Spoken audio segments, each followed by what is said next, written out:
قیامت کب آئے گی اس کا علم اللہ تعالیٰ نے کسی کو نہیں دیا، تاہم رسول کریم حضرت محمد مصطفیٰ صلی اللہ تعالی علیہ وآلہ وسلم نے قیامت کے ظہور کی نشانیاں بہت وضاحت سے بیان فرمائی ہیں تاکہ امت قیامت سے پہلے رونما ہونے والے فتنوں سے اپنی حفاظت کر سکے۔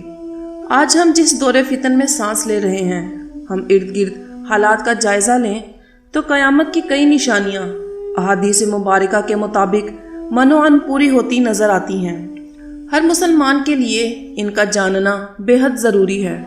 رسول کریم صلی اللہ علیہ وآلہ وسلم کا ارشاد گرامی ہے، قیامت کی نشانیاں تسبیح کے دانوں کی طرح ہیں۔ جس طرح تسبیح ٹوٹ جائے تو اس کے دانے یک کے بعد دیگرے گرتے ہیں، اسی طرح قیامت کی نشانیاں یک کے بعد دیگرے ظاہر ہوں گی۔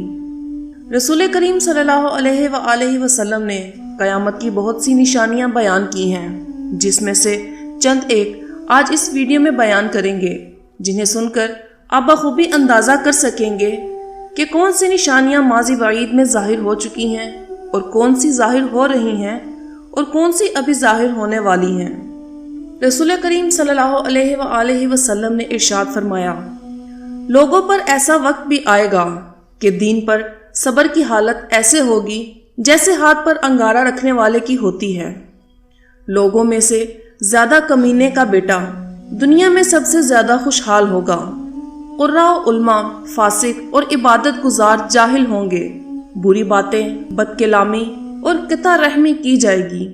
امین خیانتی اور خیانتی امانت دار ہوگا۔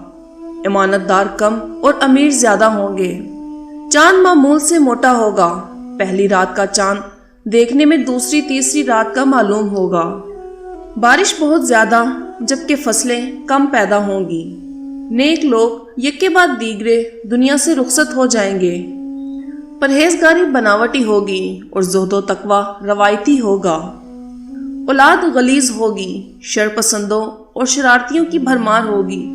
لوگ جھوٹے کو سچا اور سچے کو جھوٹا سمجھیں گے۔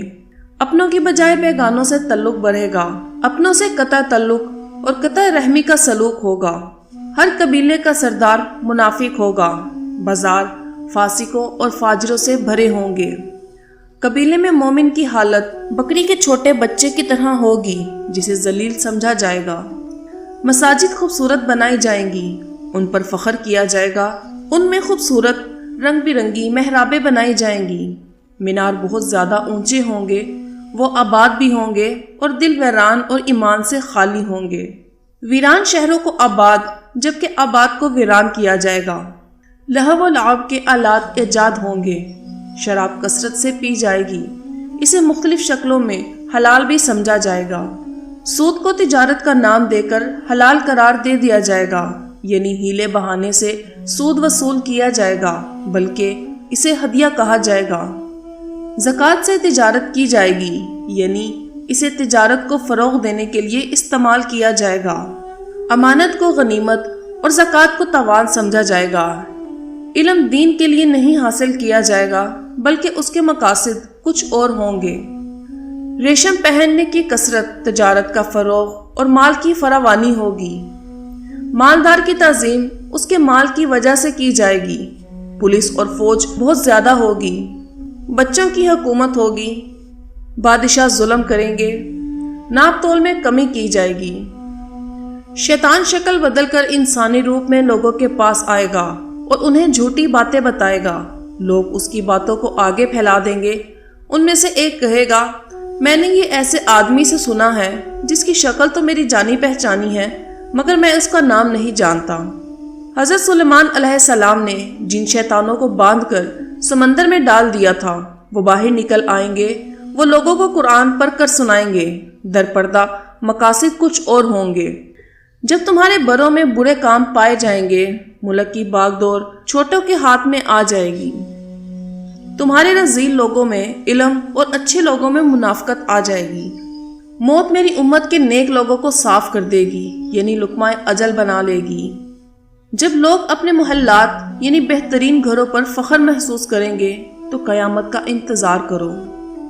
نماز پڑھانے کے لیے امام نہیں ملے گا تو اہل مسجد ایک دوسرے کے ذمے لگاتے پھریں گے۔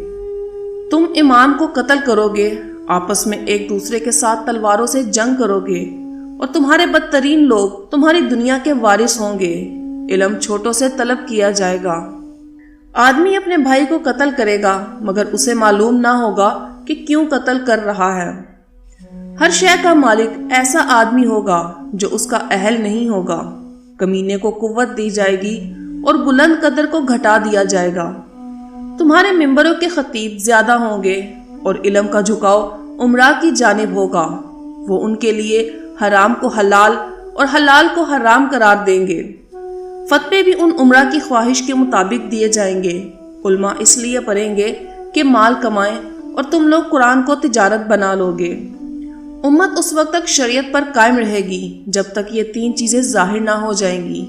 علم دنیا سے اٹھا لیا جائے گا، ہجروں کی کثرت ہو جائے گی، ان میں سقارون ظاہر ہوں گے۔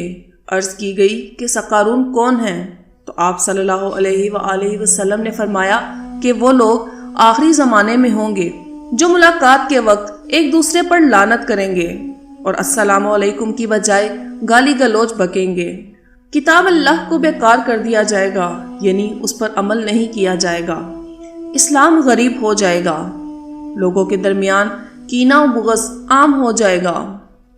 علم اٹھا لیا جائے گا، آدمیوں کی عمر گھٹ جائے گی، مال اور پھل کم ہو جائیں گے، تہمت یافتہ لوگوں پر اعتماد کیا جائے گا، اچھے لوگوں پر تہمتیں لگائی جائیں گی، سچے کو جھوٹا اور جھوٹے کو سچا ثابت کیا جائے گا، خون ریزی عام ہو جائے گی، اونچی عمارتیں بنائی جائیں گی، بغض، حسد اور بخل عام ہوگا، لوگ بلا وجہ ہلاک ہوں گے، جھوٹ عام اور سچ کم ہو جائے گا، خواہشات نفسانی اور بد مذہبی کی پیروی کی جائے گی، علم کم اور جہالت کی کثرت ہوگی، بارشیں زیادہ مگر پھلوں کی کمی ہوگی، اولاد میں غیظ و غضبت ہوگا، سردی میں کمی ہو جائے گی، فحش حرکتیں عام ہو جائیں گی، زمین لپیٹ لی جائے گی، یعنی دور کے سفر آسان ہو جائیں گے، خطیب جھوٹ بولیں گے اور حق شریروں کو دے کے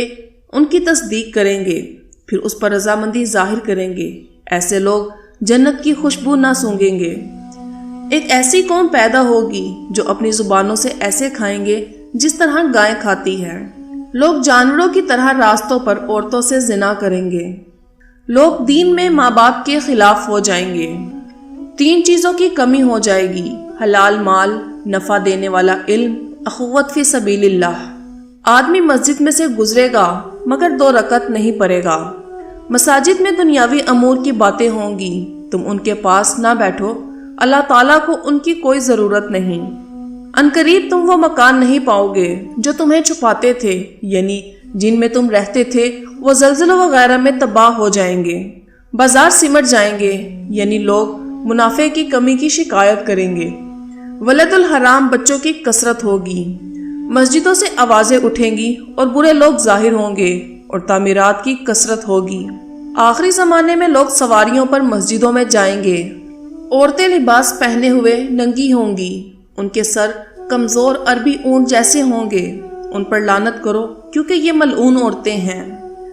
اللہ تعالی ہمیں قرب قیامت کے ان تمام فتنوں سے اپنے حفظ و امان میں رکھے اور دین کو سیکھنے، اس پر عمل کرنے اور اس کو دوسروں تک پہنچانے کی توفیق عطا فرمائے۔ آمین ثم آمین۔ اگر ویڈیو پسند آئی ہو تو لائک ضرور کریں، کمنٹ سیکشن میں ہمیں اپنی قیمتی رائے سے آگاہ کریں اور آئندہ آنے والی ویڈیوز کی نوٹیفیکیشن کے لیے چینل کو سبسکرائب کر کے ساتھ لگے بیل آئیکن کو پریس کر دیں۔ اپنا رشتہ داروں اور دوستوں احباب کا خوب خیال رکھیں۔ فی امان اللہ۔